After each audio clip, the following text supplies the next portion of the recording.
In the name of God, most gracious, most merciful. When Rasul Maqbool sallallahu alaihi wasallam entered the mosque of Medina, his eyes fell on the two groups of Muslims who were engaged in a circle.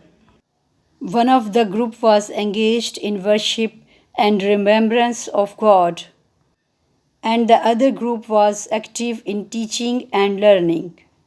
The Prophet of Islam was very happy to see both parties, and addressing the companions standing near him, said, "These two groups are engaged in good deeds, and there is no doubt that the people belonging to both groups are on the path of goodness and happiness."